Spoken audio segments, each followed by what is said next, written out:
Hey guys, welcome back to the channel. Hope you all doing good out there today, and thanks for taking a little bit of time out of your day to watch the video.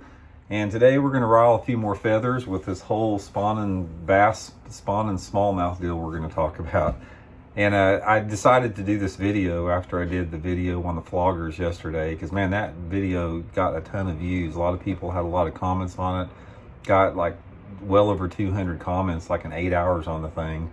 So a lot of people have opinions, and if you watched the thing yesterday, if you watched my flogger video, I was telling everybody that I didn't see anything wrong with floggers. I think they're a low-tech piece of equipment. They're affordable to everybody.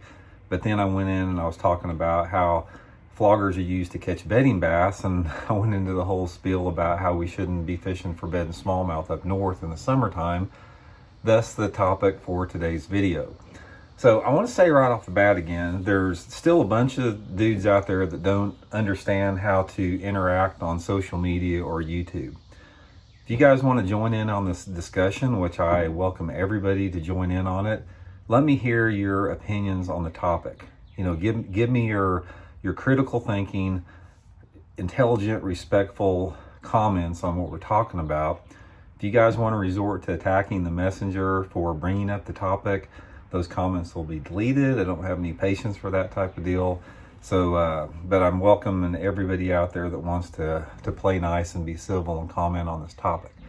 Okay, so given that, let's talk a little bit about this. This video is directed to the tournament directors of MLF, the tournament directors of Bassmaster, and whoever else has bass tournaments that fishes the northern tier lakes of smallmouth. We're talking about the Great Lakes, St. Lawrence River, Lake St. Clair, you know, Lake Champlain, all these clear water fisheries that have, you know, big smallmouth, big populations of big smallmouth that spawn in early summer.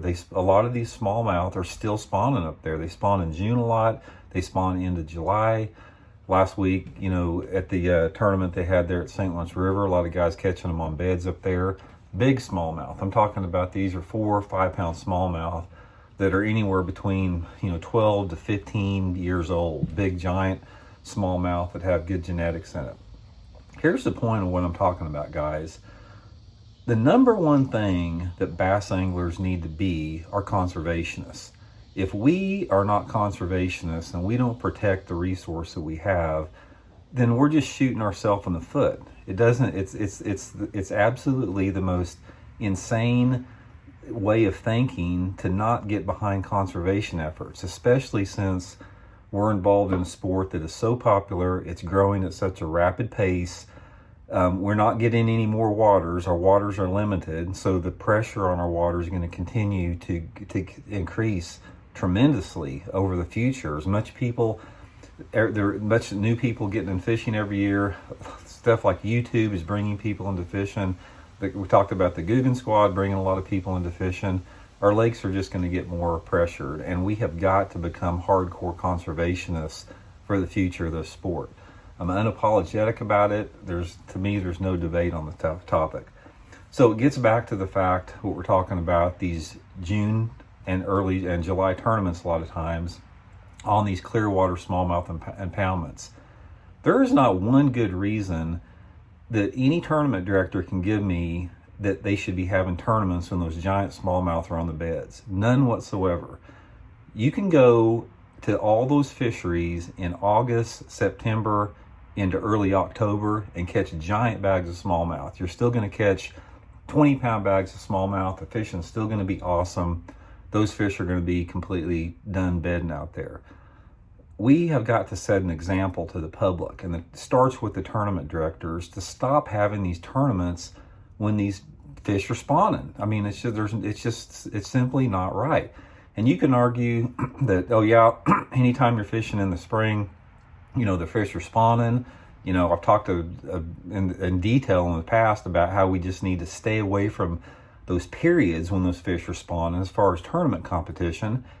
And specifically about the smallmouth. I mean, these smallmouth are not like a bed and largemouth in dirty water. I mean, the water is like swimming pool clear. You can look down there and you can see them.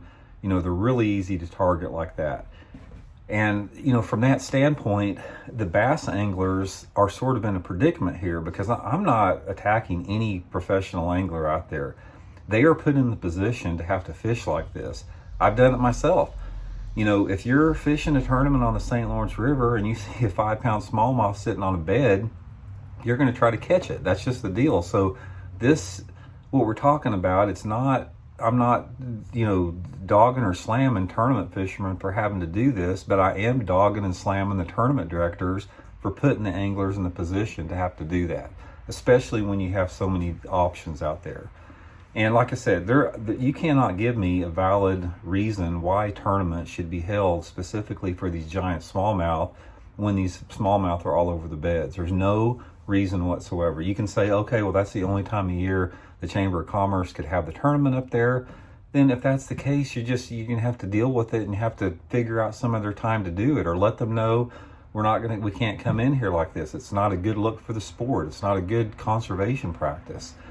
And, there's a lot of people out there that, they see bass as sort of an inanimate object. This like something that is just disposable, and something that is just so far beneath, humans out there. But, bass, they have just as much right to be on this planet as we do. They demand respect, and that's the good thing about, when you teach children respect for other creatures on this planet at an early age, then they develop that respect and they carry it throughout their lives. And that respect is good for everything involved with it. And that's what we're dealing with now. But I just wanted to throw that out there a little bit to you guys. I hope the tournament directors are watching this video and just sort of take heed on that, because I fished a bunch of tournaments all through the Great Lakes areas up there in September, late August, September, October. Fishing's awesome. You can catch a ton of big ones up there.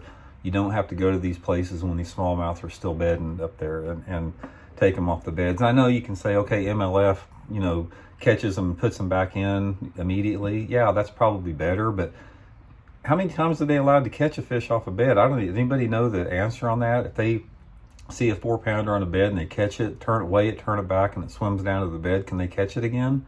There may be a rule on that. I don't know what it is. But, the catch and release, I'll be on the spot, is a lot better. But still, let's just let these fish spawn undisturbed. It's not that big of a deal, guys. It's not that big of an infringement on your ability to fish. It's not going to take away from your experience in fishing. It's something that if we all get behind it and say, okay, we're not going to have tournaments during right here and right here on this portion of the geographical location on the country, because these are prime spawning areas. Let's reschedule these events to the plate times when the fish aren't spawning. That's a great conservation practice that everybody should be able to get behind. So anyway, let me know what your guys' thoughts are. I'd be curious to hear on that. Give me your thoughts based upon the topic we're talking about. I don't want to hear anybody saying I'm an idiot about it, and all this stuff that I get from these goobs out there that don't know how to address topics, and they attack the messenger. Let's have this intelligent, critical, respectful debate on the topic, and maybe we can make some good inroads down the future, which will help ensure that we have good quality fishing moving forward for people that are here after we're gone. Because guys, everybody that's watching this video, odds are, and probably 40, 50 years from now or less, you're not going to be fishing anymore. Somebody else, or some little kid out there now that is my son's age or hasn't even been born, that's going to inherit what we leave them behind.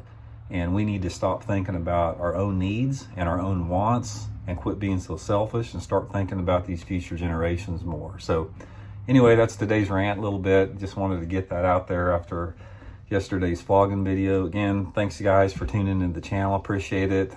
Appreciate all the support, and we'll be back soon with some more tips. See y'all later.